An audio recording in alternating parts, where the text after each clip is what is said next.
Hello students, welcome back to my channel. आपका अपने channel Sushant classes पर स्वागत है। और स्टूडेंट, कैसे हो आप सब? उम्मीद है आप सभी के सभी बढ़िया होंगे। तो स्टूडेंट, आज के इस क्लास में अप्लाइड मैथमेटिक्स क्लास 12th एक बेहद इंपॉर्टेंट चैप्टर यानी कि फाइनेंशियल मैथमेटिक्स चैप्टर नंबर 12 का मैं वन शॉर्ट रिवीजन कराने वाला हूँ। इस टॉपिक के अंदर हम सभी के सभी थ्योरेटिकल पार्ट कवर करने वाले हैं और सभी के सभी टाइप्स के जितने भी टाइप के फार्मूले हैं उन सभी से रिलेटेड हम क्वेश्चंस भी करने वाले हैं, ताकि आपको एक ही वीडियो से सभी चीज़ें जो है वो समझ में आ जाए इस चैप्टर का। तो आइए कहानी को शुरू करते हैं और बात करते हैं परपेचुटी की। तो स्टूडेंट, अगर हम यहाँ से परपेचुटी की बात करें, परपेचुटी का मतलब क्या होता है, एक एग्जाम्पल की हेल्प से आपको समझाता हूँ। जैसे मान लीजिए मिस्टर ए ने एक फ्लैट खरीदा, या फिर मान लेते हैं हाउस खरीदा, ठीक है। और ये जो हाउस है ना, इसने कितने रुपए का खरीदा? 50 लाख रुपीस का खरीदा, ठीक है। और इस हाउस को खरीदने के बाद इसने क्या किया? इसको रेंट पे लगा दिया। तो कहने का मतलब ये है कि घर को खरीदने का परचेजिंग डेट तो उसके पास है, लेकिन जब उसने इस घर को रेंट पे लगा दिया तो इससे जो इनकम जनरेट होगा, मतलब कि जो इससे रेंट मिलेगा उसको, वो फॉरएवर तक मिलेगा। मतलब जब तक उसका लाइफ है तब तक उससे वो रेंट अर्न करता रहेगा। एक एग्जांपल और लेते हैं। जैसे मान लीजिए मिस्टर बी ने 20,000 रुपीज़ बैंक में डिपॉजिट करा दिया, एफडी करा दिया, कुछ भी कह देते हैं। तो डिपॉजिट कराने का तो डेट है, लेकिन उससे इंटरेस्ट फॉर एवर अर्न किया जा सकता है। तो जब भी इस तरह का सिचुएशन अराइज होता है तो क्या होता है? परपेचुटी होता है। तो देखिए डेफिनेशन इसका क्या कहता है। कहता है perpetuity is an annuity. Perpetuity भी क्या है? एक एन्यूटी है। द पीरियोडिक बिगिन, मतलब कहने का ये है कि उसको स्टार्ट करने का तो टाइम मालूम है, fix date, but and continue forever. It is also called perpetual annuity. Example क्या कहता है? पर्सन परचेज अ हाउस और फ्लैट, और इसको उसने क्या कर दिया? रेंट पे दे दिया। भाई इसको उसने क्या किया? रेंट पे दे दिया। और a person is entitled to get rent as long as the property continue to exist, ठीक है। तो क्या आपको परपेचुटी का मतलब समझ में आ गया? आगे देखिए क्या कहता है। As the term of the perpetuity is infinite, so amount future value of perpetuity is undefined. मतलब कहने का ये है कि जो परपेचुटी है ना, वो क्या है? इनफाइनाइट है। इसलिए हम परपेचुटी में कभी भी फ्यूचर वैल्यू तो कैलकुलेट कर ही नहीं सकते। समझ में बात आई? क्योंकि यहाँ पे जो इनकम जनरेट होने वाला है वो कहाँ तक होने वाला है? फॉर एवर होने वाला है। फिर क्या कहता है? There are two type of perpetuity, one which payment at the end of each payment. मतलब कि फर्स्ट कंडीशन क्या है? At the end of each payment, and other which the payment is made at the beginning of each payment period. तो देखिए, जब भी payment आपको at the end of each payment कहता है, ठीक है ना, जब भी आपको एट द एंड बोलता है, एट द एंड बोल दिया, ठीक है, तो परपेचुटी का फॉर्मूला क्या अप्लाई करोगे? P is equal to R upon I. अब यहाँ पे R जो होता है वो क्या होता है? R जो है वो क्या है? एज ए इंस्टॉलमेंट,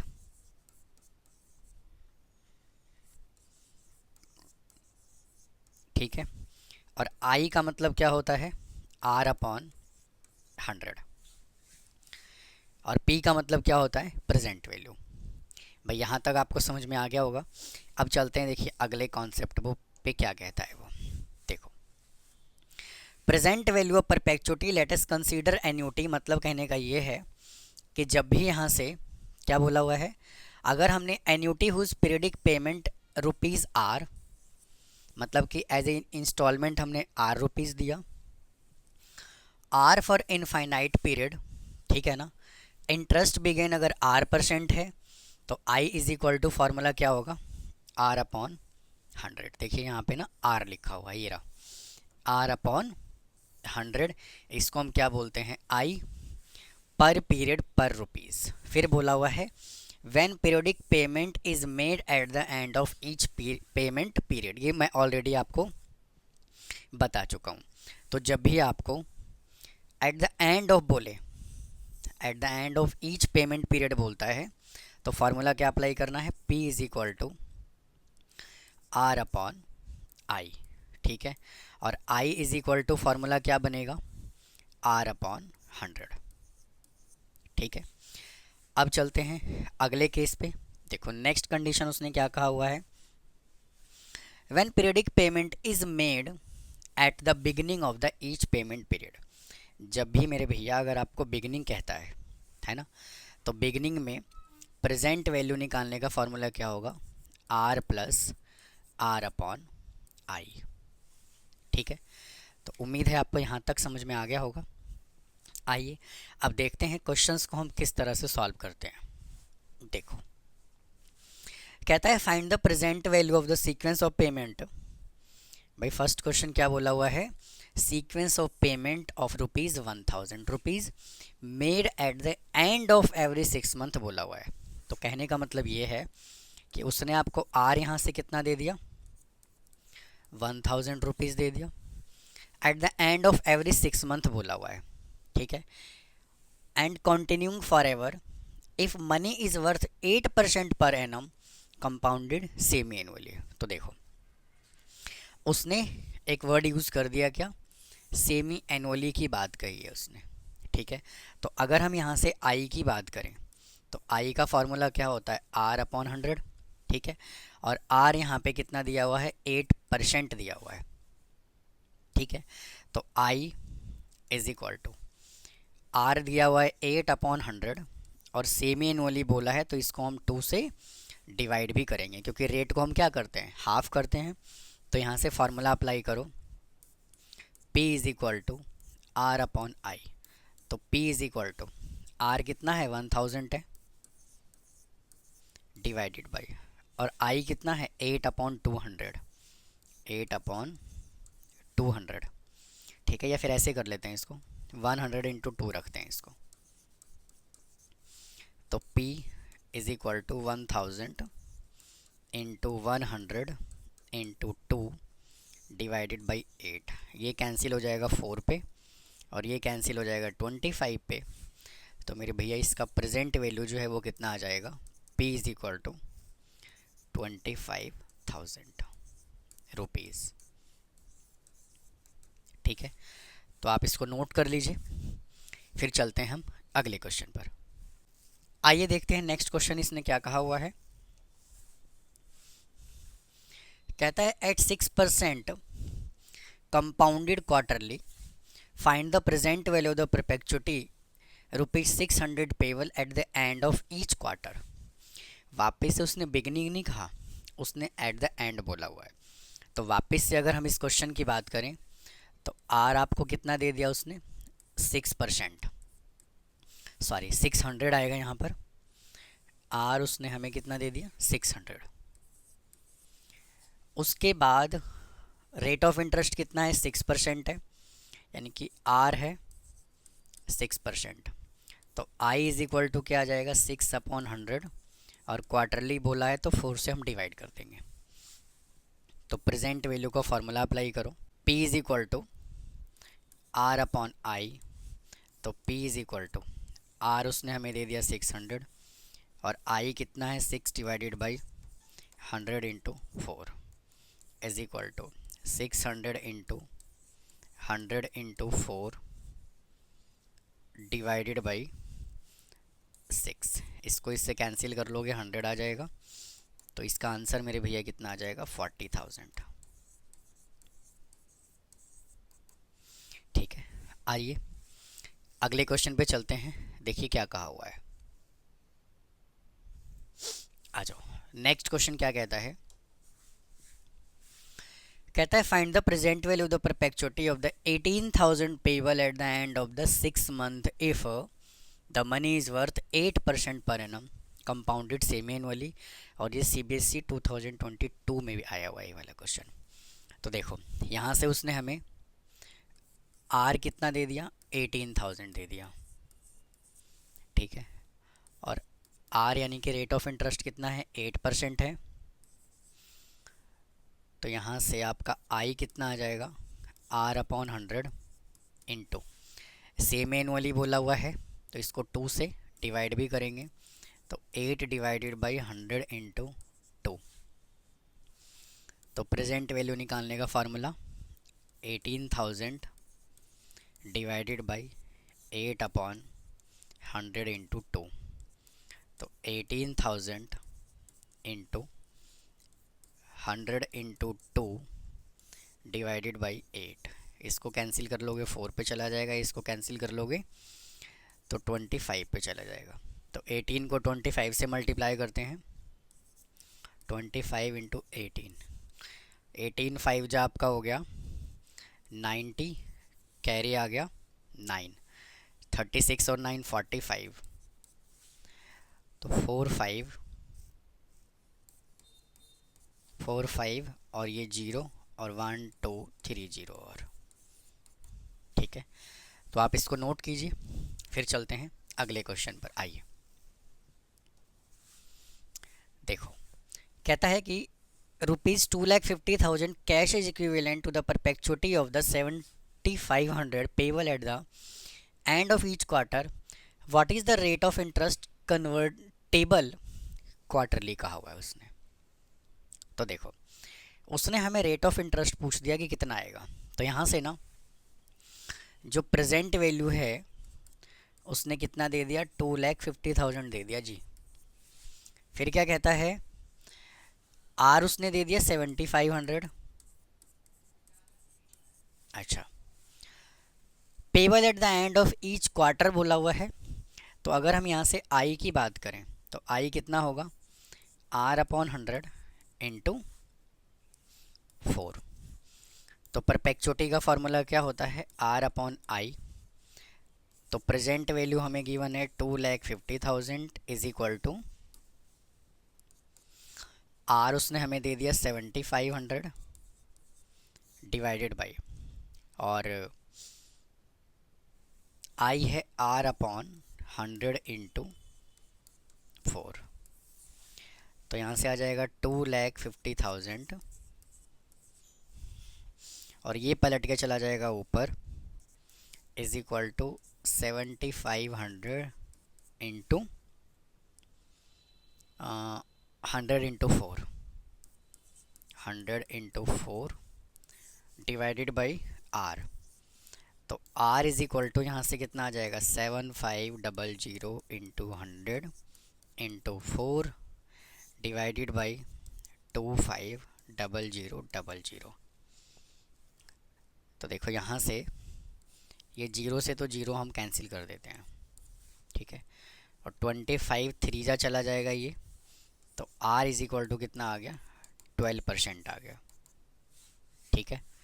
तो आप इसको भी नोट कीजिए, फिर चलेंगे अगले क्वेश्चन पर।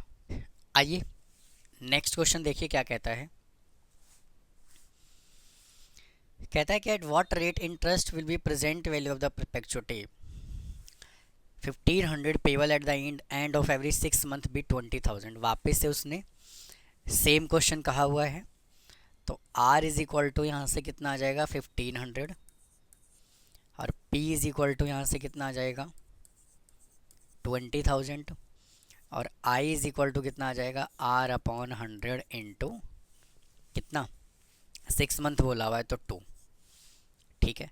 तो इस क्वेश्चन को ना आप खुद से भी कर सकते हो, जैसे हमने इसके पहले वाला क्वेश्चन किया है ना, सेम आपको वैसे ही करना है, ठीक है।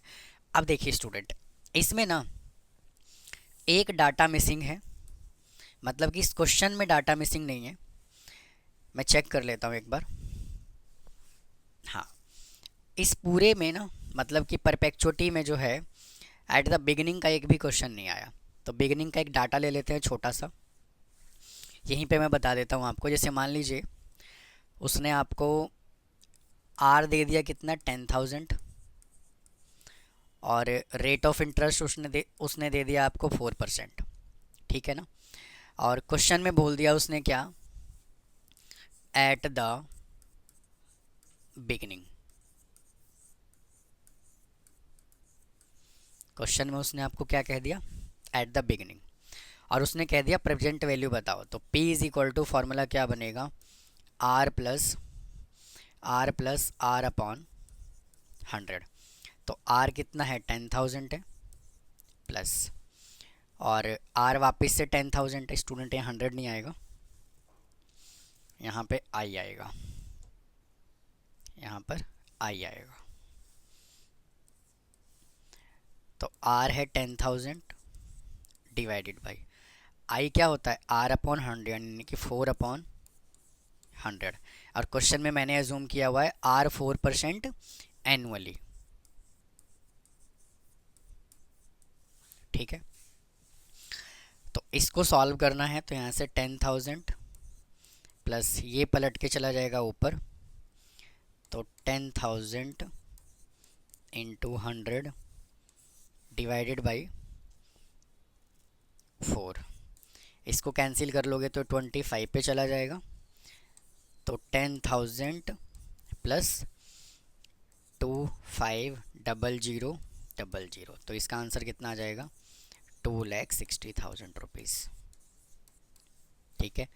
अगर इसी क्वेश्चन में उसने आपको सेम एनुअली कह दिया तो डिवाइड बाई 2 कर लीजिए, क्वार्टरली बोला हुआ है तो डिवाइड बाई 4 कर लीजिए, है ना। आइए अब अगला कॉन्सेप्ट देखिए क्या कहता है। अब यहाँ से ना सिंकिंग फंड स्टार्ट हो गया, तो अगर हम सिंकिंग फंड की बात करें तो पहले डेफिनेशन पे चलते हैं, फिर समझाऊंगा आपको। कहता है sinking fund is a fund created to accumulate money over the year to discharge a future obligation like replacing on the old machine, buy new machine, renovation of house, expansion of business।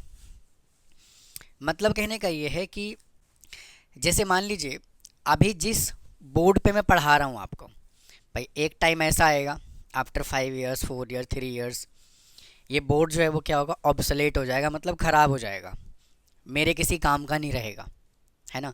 तो मैं अभी से क्या कर रहा हूँ, एक छोटा सा फंड बना के चल रहा हूँ, मतलब कि हर महीने मैं 5,000 रुपीज़ अपने बैंक में यानी कि सिंकिंग फंड में मैं डिपॉजिट कर रहा हूँ, और मैं ये कह रहा हूँ कि जब भी बोर्ड ख़राब होगा 3 ईयर्स 5 ईयर्स 7 ईयर्स बाद, जब भी ये बोर्ड ख़राब होगा, जब ये काम करना बंद कर देगा, तो मैं उसी अमाउंट को निकाल करके मैं एक नया बोर्ड और ख़रीद लूँगा, परचेज़ कर लूँगा। तो कहने का मतलब यहाँ से ये है कि सिंकिंग फंड जो है ना वो स्पेशल पर्पस के लिए बनाया जाता है। जैसे मान लीजिए मिस्टर पी भैया क्या कर रहे हैं, मिस्टर पी क्या कर रहे हैं, मिस्टर पी का जो है ना वो क्या है, बिजनेस है। अब जब बिजनेस है तो कभी ना कभी जिस मशीन पे वो काम करवा रहे हैं कर रहे हैं, कभी ना कभी क्या होगा, ऑब्सोलेट होगा। तो पहले से ही कुछ अमाउंट सिंकिंग फंड में डिपॉजिट करके चल रहे हैं ताकि आने वाले टाइम में उस अमाउंट से एक नया मशीन खरीदा जाए। तो सिंकिंग फंड जो बनाया जाता है स्पेशल पर्पस के लिए बनाया जाता है। जैसे यहाँ पे एग्जाम्पल भी दिया हुआ है, क्या, ओल्ड मशीन को रिप्लेस करने के लिए न्यू मशीन से, रेनोवेशन ऑफ हाउस के लिए, एक्सपेंशन ऑफ बिजनेस के लिए, ठीक है ना। इसका एक बेस्ट एग्जांपल मैं आपको देता हूँ। जैसे मान लीजिए किसी के घर में बिटिया ने जन्म लिया, ठीक है, तो बिटिया की आने वाले टाइम में शादी भी करना है, तो उनके फादर क्या करते हैं, कुछ अमाउंट अपने बिटिया के नाम पे अपने बैंक में डिपॉजिट करते रहते हैं, है ना। तो जब बिटिया की शादी की उम्र होगी तो क्या करेंगे, उस अमाउंट को निकाल करके बिटिया की शादी में खर्च करेंगे। तो स्पेशल पर्पस हो गया कि शादी में ही खर्च करना है। तो इस तरह के क्वेश्चंस को हम किस में सॉल्व करते हैं, सिंकिंग फंड में करते हैं। तो आइए अब आगे देखिए क्या बोला हुआ है। कहता है क्या, अगर हम सिंकिंग फंड की बात करें तो let us consider an annuity whose periodic payment rupees R, है ना, R payable at the end of each payment period for the n period. Interest दिया हुआ है 1%, सॉरी यहाँ 1 नहीं आएगा स्टूडेंट, यहाँ पे R% आएगा। तो I इज इक्वल टू क्या होगा, R upon 100। Then the amount of obligation which can be discharge is, formula क्या बनेगा, ये बनेगा A is equal to R into 1 plus I raise to power n-1 divided by I, ठीक है ना। A क्या हो गया, अमाउंट हो गया, ठीक है ना, जो आपको एक्मुलेट अमाउंट जब उसका टाइम पीरियड पूरा होगा तब आपको जो अमाउंट मिलेगा सिंकिंग फंड में से उसको हमने ए कहा। आर, कितना अमाउंट आपने मंथली, क्वार्टरली या फिर ईयरली आपने उसमें डिपॉजिट किया, ठीक है। आई का मतलब यहाँ पर सेम है, rate of interest R upon 100, बिल्कुल सेम है, कुछ अलग नहीं है, ठीक है। आइए और आगे चलते हैं इसकी कहानी पे। देखो, अब इसने बोला हुआ है difference between sinking fund and saving account. अब सेविंग अकाउंट और सिंकिंग फंड में क्या डिफरेंस होता है, तो देखो कहता है क्या कि it is a fix term account, ये फिक्स टर्म अकाउंट होता है, लेकिन it is a long term account which can be closed any time. Saving account को हम कभी भी क्लोज करवा सकते हैं, ठीक है, लेकिन सिंकिंग फंड के केस में ऐसा नहीं है। नेक्स्ट क्या है, it is the setup for a particular upcoming expense. जो सिंकिंग फंड बनाया जाता है ना, वो एक पर्टिकुलर एक्सपेंस के लिए बनाया जाता है। जैसे हाउस का रेनोवेशन अभी मैंने डिस्कस किया, अगर बिटिया की शादी करनी है तो ओल्ड मशीन को नई मशीन से रिप्लेस करना है, तो इस तरह का। उसके बाद बोला हुआ है it does not have any specific purpose, इसका कोई पर्पस नहीं है, ठीक है। Sinking fund is a fix amount at a regular interval is deposited. जो सिंकिंग फंड है ना, वो एक रेगुलर इंटरवल पे अमाउंट को हमें डिपॉजिट करना होता है। जैसे मान लीजिए एवरी मंथ के फर्स्ट को मान लेते हैं, 10 को मान लेते हैं, इस तरीके से। फिर है इन saving account any amount any time can be deposit. Saving account में कितना भी अमाउंट कभी भी हम डिपॉजिट करवा सकते हैं। उसके बाद it can be use only for the purpose it was created. ये सिर्फ उसी पर्पस के लिए खर्च किया जाएगा जिस पर्पस के लिए उसको बनाया गया है, ठीक है। लेकिन इसको हम किसी भी इमरजेंसी में हम इस पैसे को निकाल सकते हैं। Is it clear? आइए अब अगली कहानी पे चलते हैं। देखो, अब यहाँ से उसने फर्स्ट क्वेश्चन क्या कह दिया भैया, फर्स्ट क्वेश्चन उसने क्या कह दिया कि a machine costing 2 lakh rupees, effective life जो दिया हुआ है वो 7 ईयर्स गिवन है, स्क्रैप वैल्यू जो है वो 30,000 रुपीज़ है। फिर should the amount into a sinking fund, कितना अमाउंट सिंकिंग फंड में डिपॉजिट किया जाए, earning 5% per annum, interest rate अगर 5% अगर उसको मिल रहा है, so that it can replace the machine after it's useful life, जब उसका लाइफ ख़त्म हो जाए, कंप्लीट हो जाए, ताकि वो मशीन को उसको क्या कर पाए, रिप्लेस कर पाए ख़त्म होने के बाद।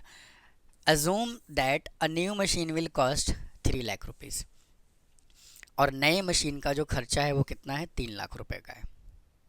समझ में बात आई?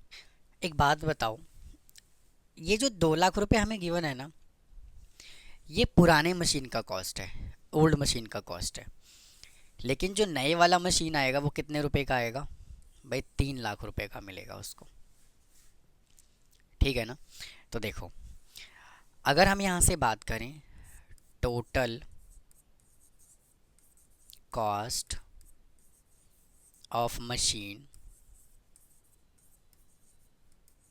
कितना है, 3 लाख रुपए, और स्क्रैप वैल्यू को माइनस करना है, मतलब कि जो ओल्ड मशीन है उसको बेचोगे तो जो अमाउंट हमें मिलेगा 30,000, तो एक्चुअल में 2,70,000 रुपीज़ का ही तो मशीन होगा ना।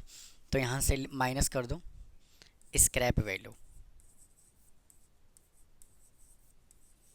स्क्रैप वैल्यू को जब माइनस करोगे कितना है 30,000, तो यहाँ से कितना आ जाएगा 2,70,000।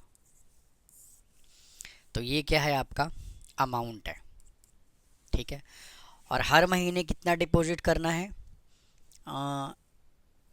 ये हमें निकालना है, ठीक है। आर हमें कैलकुलेट करना है, और एन उसने हमें कितना दे दिया, 7 ईयर्स दे दिया। अच्छा, ठीक है। अब फॉर्मूला यहाँ से लिखो, A is equal to are into 1 plus I raise to power N minus 1 divided by I, ठीक है। तो ए हमें कितना दिया हुआ है, 2,70,000, 2,70,000। आर हमें नहीं मालूम, 1 प्लस आई निकाल लो, यहाँ से कितना आएगा, 5% पर एनम दिया हुआ है, तो I is equal to 5 divided by 100 is equal to 0.05 आ जाएगा, है ना। तो यहाँ से निकालो 0.05 माइनस 1 डिवाइडेड बाई, यहाँ n कितना है 7, 0.05। तो यहाँ से लिखो, इधर ही लिख लेते हैं, 2,70,000 इज इक्वल टू, आर हमें कैलकुलेट करना है, into 1.05 raise to power 7 minus 1 divided by 0.05।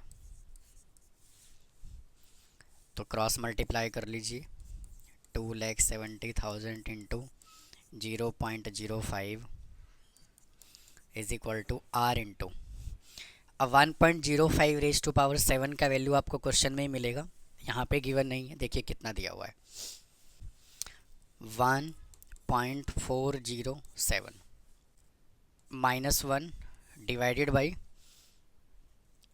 आई को तो हमने उधर मल्टीप्लाई कर दिया, ठीक है।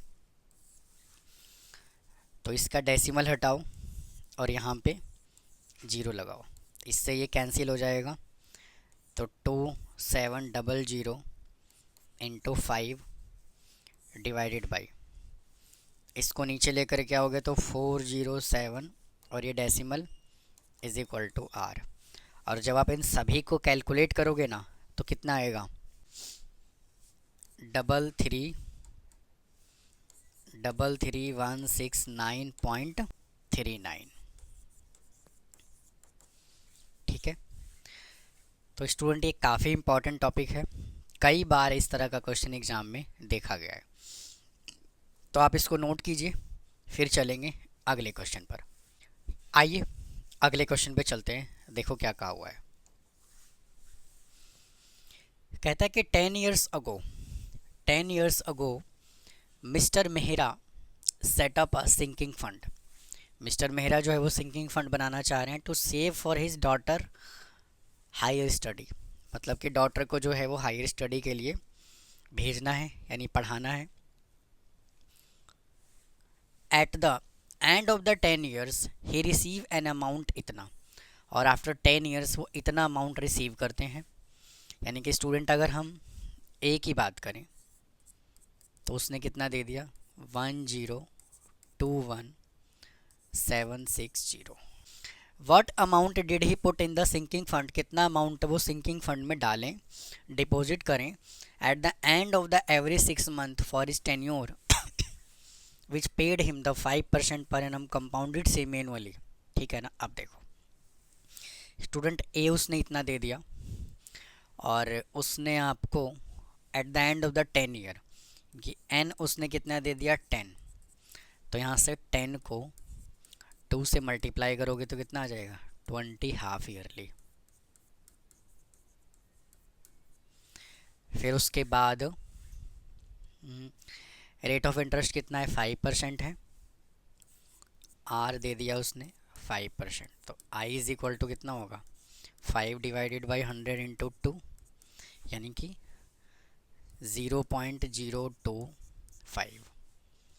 और फार्मूला क्या होता है, A is equal to are into 1 plus I raise to power n minus 1 divided by आई।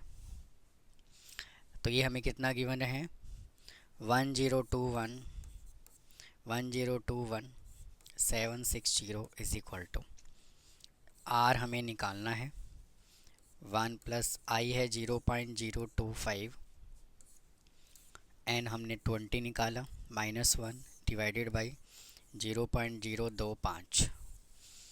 अब यहाँ से क्रॉस मल्टीप्लाई कर लो, 1021,760 into 0.025 is equal to are into देखो 1.025 की वैल्यू हमें क्या गिवन है, 1.6386, 1.6386 माइनस 1, ठीक है। अब इसका 0 हटाओ और यहाँ पे 1000 लगाओ, ठीक है। तो इससे ये कैंसिल हो जाएगा, तो 10276 इंटू 25 डिवाइडेड बाई 100, और इसको भी नीचे ले आओ तो ये हो जाएगा कितना, 0.6386 इज इक्वल टू आर। और क्या कर लेना है, इन सभी वैल्यू को जब आप कैलकुलेट करोगे तो कितना आंसर आएगा, 40,000। लो जी, इसको नोट कीजिए, फिर चलेंगे अगले क्वेश्चन पर। आइए अगले क्वेश्चन पे चलते हैं, देखो क्या कहा हुआ है। Mister Sharma wants to send his daughter to abroad for higher study after 10 years. He set up sinking fund order to have 5 lakh rupees after 10 years. Student बिल्कुल इसके पहले जैसा ही क्वेश्चन है ये। How much should he set aside semi annually into account 5% per annum compounded semi annually. तो मैं इसके data को थोड़ा सा लिख देता हूँ, फिर आप इसको कैलकुलेट कर लीजिएगा। तो स्टूडेंट यहाँ से अगर हम ए की बात करें तो उसने हमें कितना दे दिया, 5 लाख दे दिया, ठीक है। और एन उसने हमें कितना दे दिया, 10 ईयर्स दे दिया। तो अगर हम इसको सेमी एनुअली में चेंज करेंगे तो 10 into 2 is equal to 20, half yearly हो जाएगा।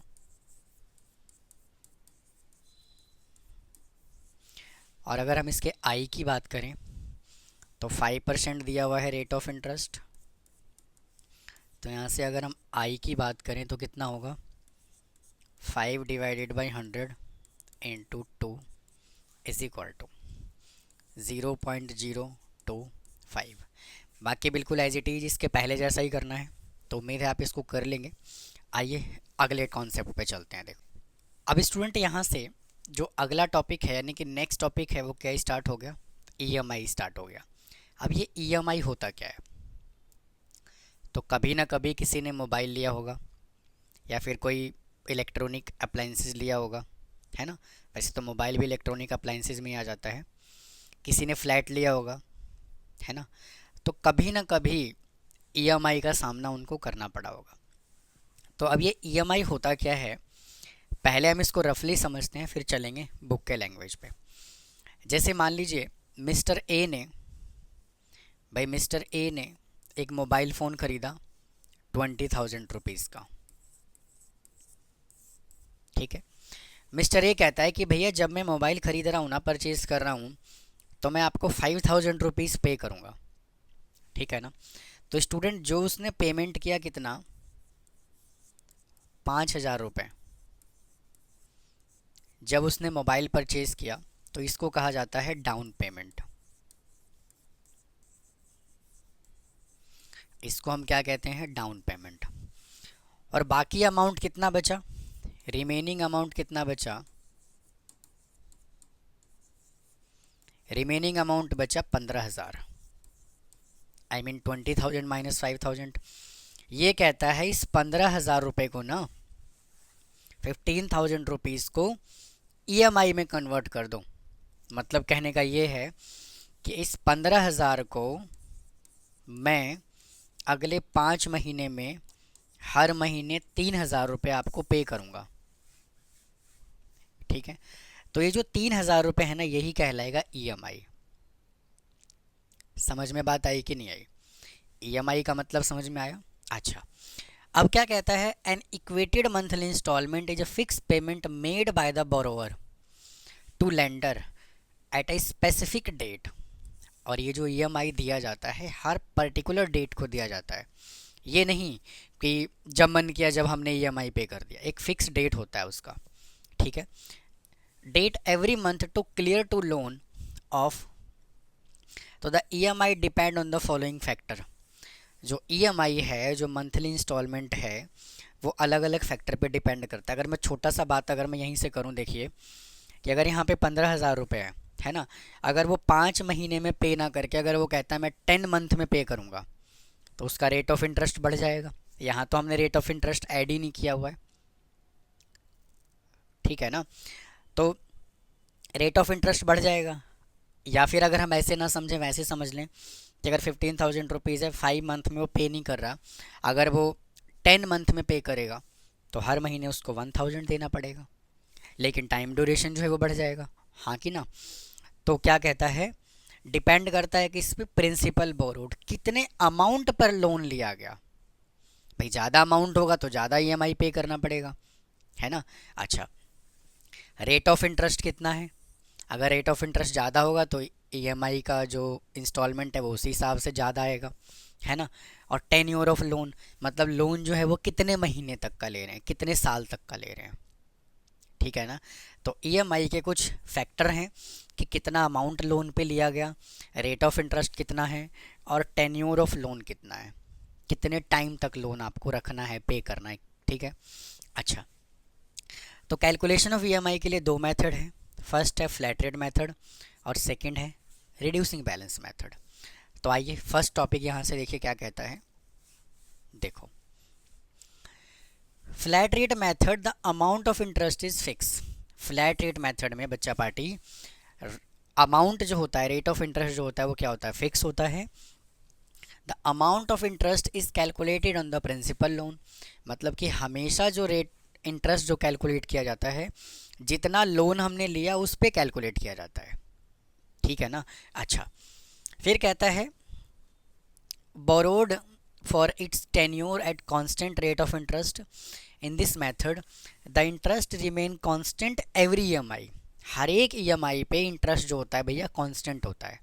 जैसे इसके पहले वाले एग्जांपल में हमने 20,000 रुपीज़ लिया था, है ना, और इसने कह दिया कि रेट ऑफ इंटरेस्ट जो है वो कितना है, 5% पर एनम है, पर एनम है। तो प्रिंसिपल अमाउंट चाहे कुछ भी हो, रेट ऑफ इंटरेस्ट हर महीने जो लगेगा वो 1,000 ही लगेगा, ठीक है। अच्छा, फिर बोलता है क्या, in this method the interest remain constant for every EMI and does does not reduce as the outstanding principal amount. जबकि रूल क्या कहता है, रूल तो यही कहता है ना कि अगर मान लीजिए हमने 2,000 रुपीज़ फर्स्ट ईएमआई में पे किया और 10,000 रुपीज़ मान लो इंटरेस्ट पे किया, तो टोटल फर्स्ट इंस्टॉलमेंट हमने 3,000 पे किया, लेकिन अगला अमाउंट कितना बचा भाई, 20,000 में से हमने 2,000 पे कर दिया, तो रिमेनिंग अमाउंट कितना बचा, 18,000 बचा। भाई अगले महीने हमने 18,000 ही तो यूज़ किया ना, तो रूल ये कहता है कि 18,000 पे 10% लगना चाहिए, मतलब कि अगला इंटरेस्ट जो है, सॉरी 10% नहीं भाई, माफ़ करना, 5% है, 5% लगना चाहिए। तो रूल ये कहता है कि अगले महीने जब हम इंटरेस्ट पे करें तो 900 रुपये लगना चाहिए, समझ पा रहे हो। लेकिन इसमें जो इंटरेस्ट लग रहा है वो कितना लग रहा है, हमेशा 1,000 ही लग रहा है, ठीक है ना। तो यही उसने यहाँ पे समझाया हुआ है क्या, कि does not reduce as the outstanding principal amount, amount decrease with every EMI. जब हम इंस्टॉलमेंट पे कर रहे हैं तो हर एक ईएमआई के बाद प्रिंसिपल अमाउंट डिक्रीज होता है, तो प्रिंसिपल अमाउंट पे ना लगा करके हमेशा किस पे लगाया जाता है, 20,000 पे लगाया जाता है। Is it clear? अच्छा, अब हम बात करते हैं इसके फार्मूले की। तो इसका फार्मूला देखिए क्या कहता है, थोड़ा मैंने कलाकारी ज़्यादा कर दी। अब देखो इसका फार्मूला क्या कहता है, E M I is equal to principal plus interest divided by number of payment. ये आपका फ्लैट रेट मेथड से ईएमआई निकालने का ये वाला फार्मूला होता है। EMI is equal to P plus P N I, और ये पी एन आई क्या है, प्रिंसिपल और टाइम और rate of interest, simple interest की बात कर रहा है वो, और an number of year, number of month, कितने मंथ तक ईएमआई पे करना है। अच्छा, प्रिंसिपल, पी का मतलब प्रिंसिपल, आई का मतलब रेट ऑफ इंटरेस्ट और एन का मतलब नंबर ऑफ पेमेंट। आइए अगली कहानी पे चलते हैं। देखो, calculate the EMI under the flat rate system for the loan, कितना लिया हुआ है, 5 लाख रुपीज़।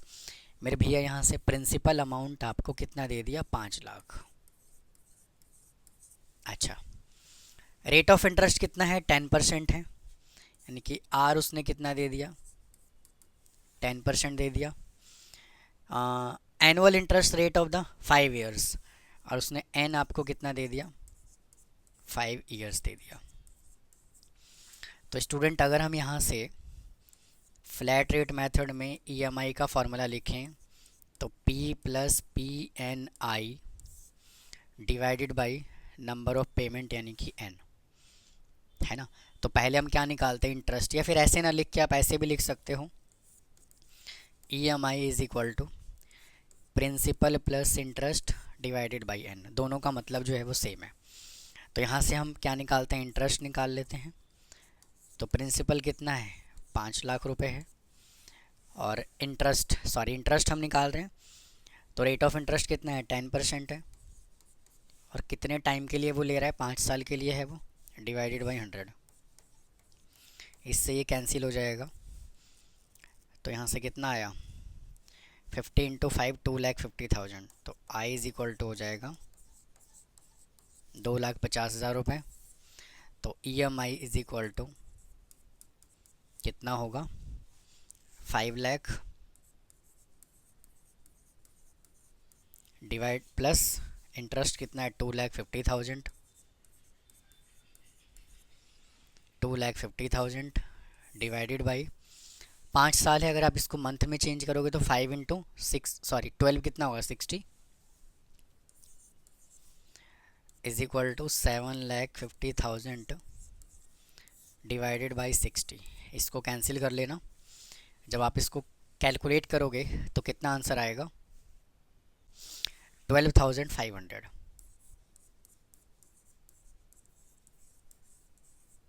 ठीक है, तो आप इसको नोट कर लीजिए, फिर चलेंगे अगले क्वेश्चन की तरफ। आइए, नेक्स्ट क्वेश्चन उसने क्या कहा हुआ है, देखो। Mister Surya borrowed sum 5 lakh rupees with the total interest paid 2 lakh rupees, flat rate method है, and he paying his EMI इतना, लोन टेन्योर, ठीक है ना। तो इसमें उसने हमें क्या कहा हुआ है, n बता दो कितना निकाला है उसने, है ना। मिस्टर सूर्या बोरोड कितना, प्रिंसिपल अमाउंट जो है वो इतना दिया हुआ है, and with the total interest उसने पे किया 2 लाख रुपए, EMI वो दे रहा है इतना, ठीक है। अब यहाँ से देखिए उसने प्रिंसिपल कितना दे दिया, 5 लाख रुपीज़, भाई P उसने आपको कितना दे दिया, 5 लाख। उसके बाद रेट ऑफ इंटरेस्ट कितना है, 2 लाख रुपए है, यानी कि I उसने आपको कितना दिया, 2 लाख रुपीज़। अच्छा, और EMI उसने दे दिया 12,500। 12,500, तो 12,500 इज इक्वल टू, यहाँ से आपका आ जाएगा 5 लाख, रेट ऑफ इंटरेस्ट कितना है, 2 लाख डिवाइडेड बाई n। तो क्रॉस मल्टीप्लाई कर लो, 12,500 into n is equal to 7 lakh आ जाएगा। तो n इज इक्वल टू आ जाएगा कितना, 7 लाख डिवाइडेड बाई 12,500, ठीक है। तो n इज इक्वल टू, और जब आप इसको डिवाइड करोगे तो कितना आएगा, 56। लो जी, ठीक है, तो आप इसको नोट कर लीजिए। आइए नेक्स्ट कॉन्सेप्ट पे चलते हैं, देखो क्या कहा हुआ है स्टूडेंट। अब यहाँ से जो है ना वो रिड्यूसिंग बैलेंस मेथड स्टार्ट हो गया। अब ये क्या कहता है, देखो कहता है unlike flat rate method the interest does not remain constant. इसके अंदर जो इंटरेस्ट है ना वो कांस्टेंट नहीं रहता। मैंने अभी इसके पहले वाले कॉन्सेप्ट में भी आपको समझाया है क्या, कि अगर किसी ने 20,000 रुपीज़ का लोन लिया था तो हर मंथ यानी कि जो इंटरेस्ट रेट है वो, और इंटरेस्ट जो है वो हमेशा कितना लग रहा था, 2,000 2,000 2,000। लेकिन रिड्यूसिंग बैलेंस मेथड में जितना प्रिंसिपल अमाउंट बचेगा उस पर आपको इंटरेस्ट देना पड़ेगा। तो क्या कहता है, every EMI as we pay off our loan the outstanding principal amount decrease every EMI। जो आउटस्टैंडिंग प्रिंसिपल है वो हर EMI के बाद क्या होता है, डिक्रीज होता चला जाता है। For every subsequent EMI is calculated on the outstanding principal amount. और इसके अंदर जो ईएमआई कैलकुलेट किया जाता है वो किस पे कैलकुलेट किया जाता है, सॉरी, इस पे जो इंटरेस्ट कैलकुलेट किया जाता है वो किस पे किया जाता है, आउटस्टैंडिंग अमाउंट पे। इसका फार्मूला क्या कहता है, E M I is equal to P into I into one plus I raise to power N divided by one plus I raise to power N minus one. ठीक है, अगर आपको N अगर आपको डाटा पॉजिटिव में given है तो formula ये वाला अप्लाई करोगे, और अगर आपको डाटा नेगेटिव में गिवन है, मतलब कि लॉग की वैल्यू अगर नेगेटिव में गिवन है, तो आपको फार्मूला ये वाला अप्लाई करना पड़ेगा। ठीक है ना। अच्छा, वापस से P का मतलब प्रिंसिपल बोरोड है, I का मतलब रेट ऑफ इंटरेस्ट है, N का मतलब नंबर ऑफ पेमेंट है। आइए अगली कहानी पे चलते हैं। देखो अब यहाँ से उसने फर्स्ट क्वेश्चन दे दिया, क्या कहता है देखो, mister Dubey borrowed up 50,000 rupees from a bank to purchase a car and decided to repay by the monthly installment in 5 years. The bank charge rate of interest 5% per annum compounded monthly बोला हुआ है, calculate the EMI। तो देखो EMI का formula अभी अभी हमने क्या डिस्कस किया है, रिड्यूसिंग बैलेंस मेथड से EMI is equal to P into I into one plus I raise to power N divided by one plus I raise to power N minus one. ठीक है ना। तो देखो EMI इसके अंदर हमें निकालना है, प्रिंसिपल उसने कितना दे दिया, 5 लाख रुपीज़ दे दिया, प्रिंसिपल 5 लाख दे दिया, और एन उसने हमें कितना दे दिया, 5 इयर्स दे दिया, लेकिन उसने मंथली बोला हुआ है, तो 5 को 12 से हमें मल्टीप्लाई करना पड़ेगा, तो कितना आ जाएगा, 60 मंथ हो जाएगा। और आई कितना है, R अपॉन 100 यानी कि 8 अपॉन 100 इंटू 12, और जब आप इसको कैलकुलेट करोगे तो कितना आएगा, 0.0067। ठीक है, तो निकालो जरा EMI। प्रिंसिपल कितना है, 5 लाख है, इंटू आई कितना निकाला, 0.0067 इंटू वन प्लस 0.0067 और n कितना है 60 divided by 1 plus 0.0067 raise to power 60 minus 1। तो 5 लाख रुपीज़ इंटू 0.0067 इंटू, देखो 1.0067 की वैल्यू क्या गिवन है, 1.4928, 1.4928 डिवाइडेड बाई 1.4928 माइनस 1, तो 5 lakh into 0.0067 into 1.4928 divided by 0.4928। ठीक है, अब इन सभी वैल्यू को जब आप कैलकुलेट करोगे तो कितना आंसर आएगा, 10147.89 रुपीज़। ठीक है, तो आप इसको नोट कर लीजिए, फिर चलेंगे अगले क्वेश्चन पर। आइए अगले कॉन्सेप्ट पे चलते हैं। देखो कहता है Surjit purchase a new house, भाई सुरजीत ने जो है ना वो नया हाउस खरीदा है 40 लाख रुपीज़ का, and made a certain amount of the down payment so that he can pay the balance by the taking home loan by XYZ bank. If his equated monthly installment EMI कितना दे रहा है, वो इतने का दे रहा है, rate of interest है 9% per annum compounded monthly, reducing balance method है, एंड पेबल फॉर 25 ईयर्स के लिए है, then what is the initial down payment made by him, उसने कितना डाउन पेमेंट किया होगा हमें ये बताना है। तो देखो इसमें क्या करना है, आपको प्रिंसिपल अमाउंट निकालना है पहले। तो देखो टोटल जो घर का जो कॉस्ट है वो कितना है, 40 लाख रुपीज़ है, मतलब इसके अंदर कहीं ना कहीं आपको इंटरेस्ट भी ऐड करके दिया हुआ है, मतलब कि टोटल लोन जो अमाउंट है ना, मतलब टोटल अमाउंट जो है वो उसने इतना पे किया बैंक वाले को। तो स्टूडेंट यहाँ से अगर हम प्रिंसिपल की बात करें तो प्रिंसिपल तो हमें पता नहीं है कितना निकालना है, ठीक है। तो अब यहाँ से टोटल कॉस्ट देख लेते हैं कितना दिया हुआ है। टोटल कॉस्ट जो घर का है वो कितना है, 40 लाख है। ठीक है। और रेट ऑफ इंटरेस्ट है 9%, यानी कि आई इज इक्वल टू आ जाएगा 9/100, और मंथली है तो डिवाइडेड बाई 12, तो 0.0075 आ जाएगा। ठीक है।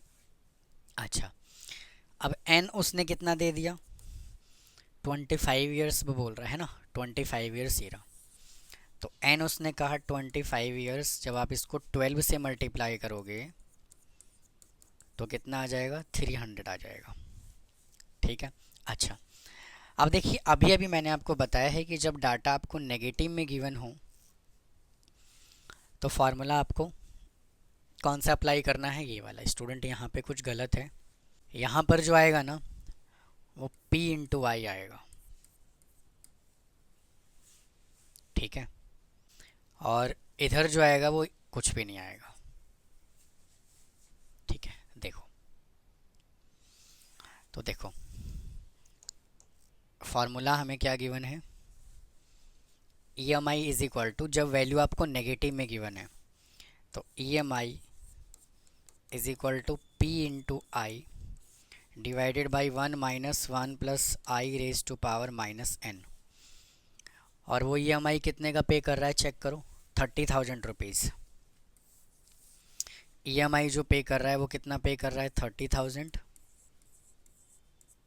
P इंटू आई हमने निकाला 0.0075 divided by 1 minus 1 plus 0.0075 minus 300, तो 30,000 is equal to P into 0.0075 divided by 1 minus, इसका वैल्यू देखिए हमें गिवन है 0.1062, 0.1062। ठीक है। तो 30,000 इंटू, इसको क्या कर लो, माइनस कर लो, इधर ले आओ, तो 0.8932, इसमें से माइनस करके क्रॉस मल्टीप्लाई कर दिया, is equal to P into 0.0075। तो 30,000 into 0.8932 divided by 0.0075 is equal to P। और जब आप इन सभी वैल्यू को कैलकुलेट करोगे तो कितना आंसर आएगा, 3575200 जो है ना वो प्रिंसिपल आ जाएगा। तो उसने कितना इंटरेस्ट पे किया होगा, उसने जो है वो कितना इंटरेस्ट पे किया होगा, देखो इंटरेस्ट पे कितना किया होगा, टोटल अमाउंट उसने पे किया 40 लाख,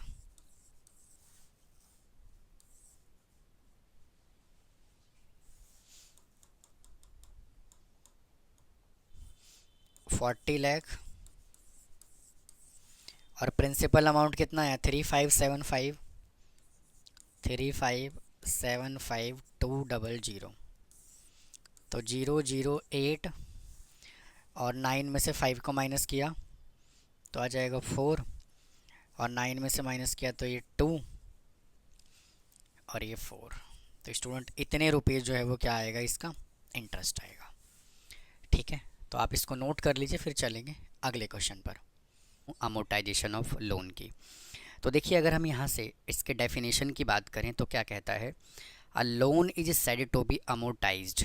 एक लोन है वो अमोर्टाइज कब कहलाएगा, जब each installment is use to pay, जब इंस्टॉलमेंट का पेमेंट इंटरेस्ट के साथ, interest and part of the principal amount, अगर यहाँ से इंटरेस्ट और प्लस प्रिंसिपल अमाउंट दोनों ही पे किया जाता है तो इस तरह के सिचुएशन जब अराइज होता है तो उसको हम क्या कहते हैं, अमोर्टाइज्ड लोन। ठीक है। अब देखिए, अब इसके डेफिनेशन की बात करें, अगर इसमें क्या क्या चीज़ इंक्लूड होता है, interest on the outstanding loan, मतलब कि जितना लोन हमारा बचा हुआ है उस पर टोटल इंटरेस्ट कितना देना है। उसके बाद सेकंड पॉइंट कहता है repayment of part of the loan, यानी कि जो लोन अमाउंट जो बच गया, जैसे जो प्रिंसिपल अमाउंट बच गया उसका पेमेंट हमें कितना करना है। ठीक है, तो इस तरह का सिचुएशन जब हम अराइज होता है तो हम क्या करते हैं, अमोर्टाइजेशन ऑफ लोन वाले फार्मूले से क्वेश्चन को सॉल्व कर सकते हैं। एक छोटा सा एग्जांपल अगर मैं लेके चलूँ, मान लीजिए किसी ने फ्लैट खरीदा 50 लाख रुपीज़ का, टोटल वो 20 ईयर्स तक पेमेंट कर रहा है। तो कहने का मतलब ये है कि आफ्टर 10 ईयर्स उसने कितना पेमेंट कर दिया, कितना प्रिंसिपल अमाउंट बच गया, उसने कितना इंटरेस्ट पे कर दिया। अगर इस तरह का क्वेश्चन जब अराइज होता है तो अमोर्टाइजेशन के फार्मूले से हम इसको सॉल्व डायरेक्ट कर सकते हैं। तो देखिए, अगर हम इसके फार्मूले की बात करें तो देखो क्या कहता है। कहता है क्या, principal outstanding at the beginning of kth period. जो प्रिंसिपल है वो kth पीरियड के बिगिनिंग में कितना है, अभी समझाऊंगा मैं आपको, परेशान होने की ज़रूरत नहीं है। तो स्टूडेंट, अगर हम इस फार्मूले की बात करें तो ये फार्मूला जो है ना, एक तरह से ईएमआई वाले फार्मूले से ही बना है। तो पहले मैं ईएमआई का फार्मूला लिखता हूँ यहाँ पे। ईएमआई का फार्मूला यहाँ से क्या था, EMI is equal to P into I into 1 plus I raise to power n divided by 1 plus I raise to power n minus 1। ये मैंने आपको ईएमआई का फार्मूला बताया था। तो अगर मुझे यहाँ से प्रिंसिपल कैलकुलेट करना है तो ये चला जाएगा उधर, EMI into 1 plus I raise to power n minus 1 divided by, और ये आ जाएगा इसके नीचे p into I, sorry p तो हमें कैलकुलेट करना है, यहाँ से आ जाएगा i into 1 plus I raise to power n is equal to p। ठीक है, ये प्रिंसिपल हमने निकाल दिया। अब यहाँ पे ये क्या लिखा हुआ है, n माइनस के प्लस 1, ये है क्या चीज़, आइए इसको समझते हैं।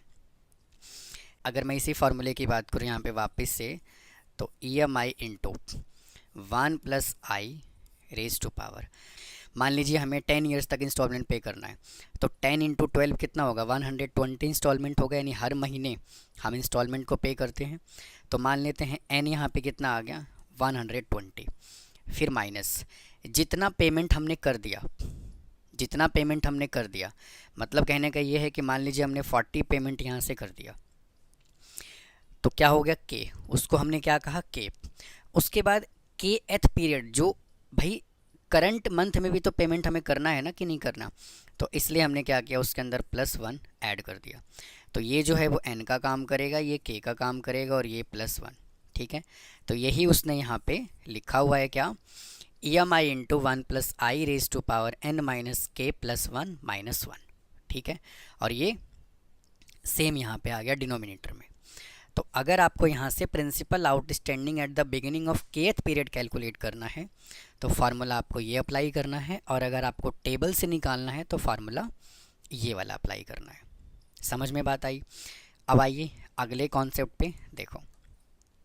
अब कहता है interest paid in kth payment, मतलब कि जो ये पेमेंट हो रहा है ना, यानी कि जो ये kth पेमेंट जो हो रहा है इसके अंदर हमने कितना इंटरेस्ट पे किया। मान लीजिए अगर हमने 61 इंस्टॉलमेंट पे करना है तो 61th इंस्टॉलमेंट में हमने कितना इंटरेस्ट पे किया, हमें ये निकालना है।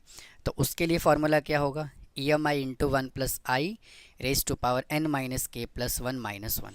ठीक है, यानी कि यहाँ से जो है ना, इस फार्मूले में और इस फार्मूले में क्या डिफरेंस है, आई यहाँ पे नहीं और यहाँ पे आई गिवन है।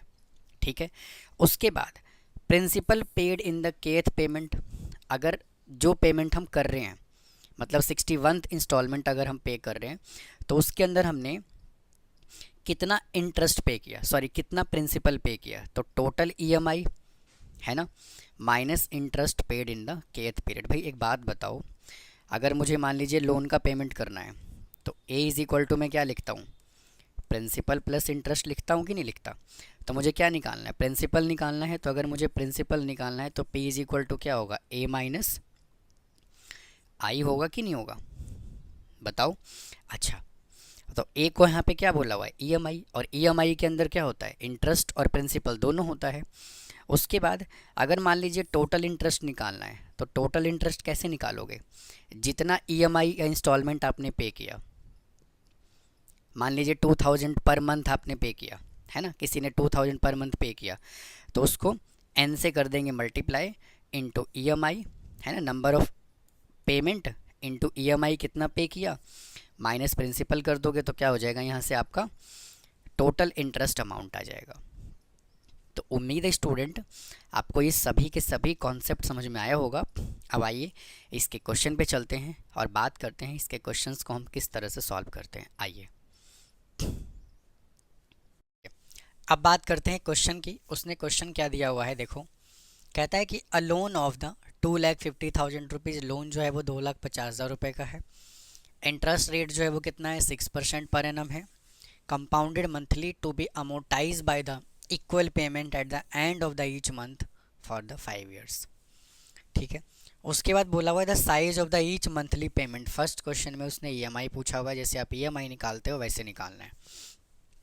फिर कहता है कि the principal outstanding at the beginning of the 40th month, 40th month के स्टार्टिंग में जो प्रिंसिपल अमाउंट है वो कितना होना चाहिए ये बता दो। The interest paid in the 40th payment, 40th payment में इंटरेस्ट कितना पे किया ये बता दो। And principal contained 40th payment, मतलब कि 40th पेमेंट में प्रिंसिपल कितना बचा वो बताओ, मतलब कितना पे किया। और टोटल इंटरेस्ट पेड, मतलब टोटल इंटरेस्ट बता दो। तो देखो अगर हम इस क्वेश्चन की बात करें तो लोन उसने कितने का लिया, 2,50,000 रुपये का। तो प्रिंसिपल अमाउंट अभी कितना है, 2,50,000 रुपीज़ है। ठीक है, यहाँ से आई कितना आ जाएगा, 6/100 इंटू कितना है उसने दिया हुआ 12 से इसको मल्टीप्लाई भी करना है, इज इक्वल टू, जब आप इसको सॉल्व करोगे तो आएगा 0.005। अच्छा, और टाइम कितना है 60, यानी कि n कितना आ जाएगा 60, 16 या 5 ईयर से, तो 5 इंटू 12 कर लीजिए, 5 इंटू 12 इज इक्वल टू 60। अब हमें निकालना है EMI। तो EMI का क्या फार्मूला होगा, P into I into 1 plus I raise to power n divided by 1 plus I raise to power n minus 1। तो प्रिंसिपल कितना है 2,50,000 है, और आई कितना है 0.005 है, 1 प्लस आई कितना है 0.005 है डिवाइडेड बाई 1.005, और n कितना है इसका, n है यहाँ पर 60, तो यहाँ भी 60 लगाइए और यहाँ भी 60 लगाइए। तो अब इसको कर दो कैलकुलेट, तो 2,50,000 इंटू 0.005 इंटू 1.005 की वैल्यू देखो कितना है 1.3984, 1.3984 डिवाइडेड बाई इसका वैल्यू कितना है 1.3984। स्टूडेंट यहाँ -1 भी आएगा, 1.3984 -1, तो 2,50,000 इंटू 0.005 इंटू 1.3984 डिवाइडेड बाई 0.3984। अब क्या करो, इसको सॉल्व कर लीजिए। तो इसको जब कैलकुलेट करोगे तो कितना आएगा 4832.69 रुपीज़ का क्या आ गया, EMI आ गया। ठीक है, अब अगला क्वेश्चन क्या बोला हुआ है देखो, the principal outstanding at the beginning of the 40th month. देखो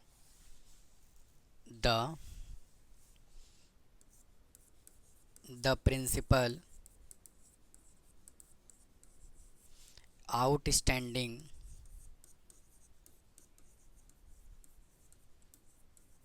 एट द 40th मंथ।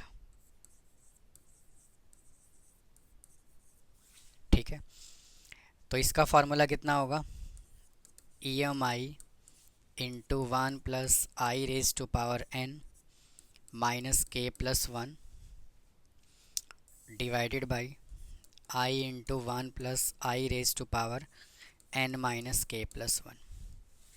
ठीक है। अच्छा, अब देखो,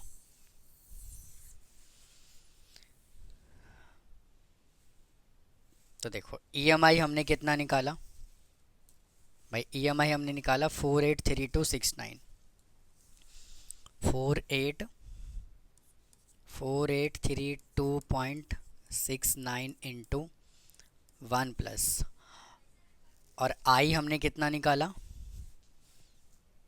0.005, 0.005 रेज टू पावर n कितना है 60। 40th पेमेंट को माइनस कर देंगे और प्लस 1 कर देंगे, डिवाइडेड बाई आई कितना है 0.005 इंटू 1 प्लस 0.05, 60 माइनस 40 प्लस 1।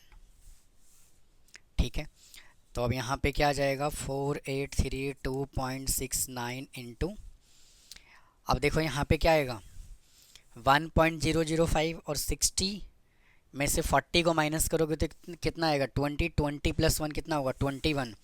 तो चेक करो 1.005 21 की वैल्यू क्या गिवन है 1.1104, 1.1104 डिवाइडेड बाई 0.005 इंटू 1.1104। और स्टूडेंट इसमें ना फार्मूले में एक मिस्टेक हुआ, यहाँ पे ना -1 भी आएगा ऐसे। ठीक है, तो यहाँ पर ये -1 और ये ब्रैकेट, भाई इसके लिए माफ़ करना। ठीक है, और यहाँ पर भी ब्रैकेट और ये -1, तो यहाँ पे आ जाएगा 4832.69 इंटू माइनस करोगे तो आएगा 0.1104 डिवाइडेड बाई 0.005 इंटू 1.1104। तो इन सबको जब सॉल्व करोगे तो 96096.72। ठीक है, तो एक पार्ट और सॉल्व कर लिया, अब इसको नोट कर लीजिए। देखिए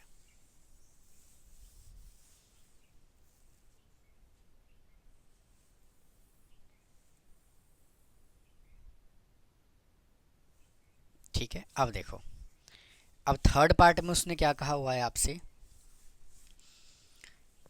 कहता है कि interest paid in the 40th payment, 40th payment में उसने कितना इंटरेस्ट पे किया। देखो ये जो है ये थर्ड पार्ट कर रहा हूँ, इंटरेस्ट पेड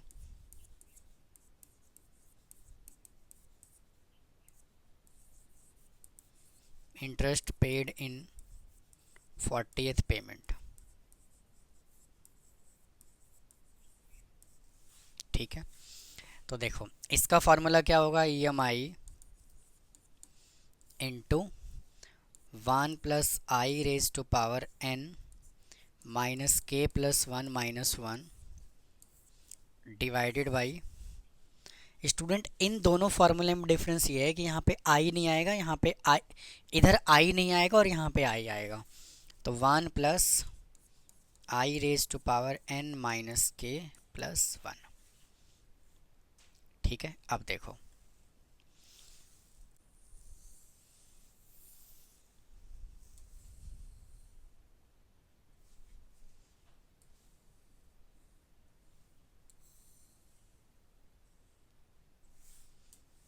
अब देखो देखो ऊपर वाला वैल्यू तो एज इट इज है भाई, EMI into 1 plus I raise to power n minus K plus 1।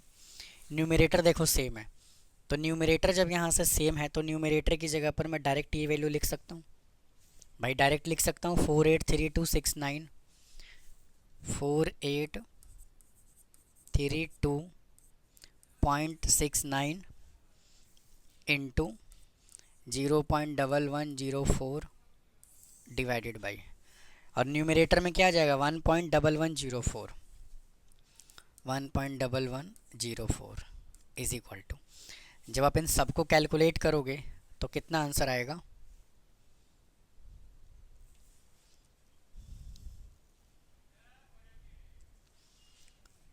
480.48। ठीक है। अच्छा, अब इसका फोर्थ पार्ट देखिए क्या कहता है। देखो, कहता है कि principal content 40th payment, 40th payment में कितना प्रिंसिपल पे किया। देखो, तो प्रिंसिपल पेड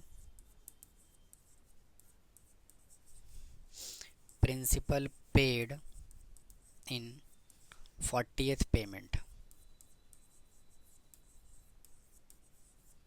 तो देखो, interest sorry EMI minus interest,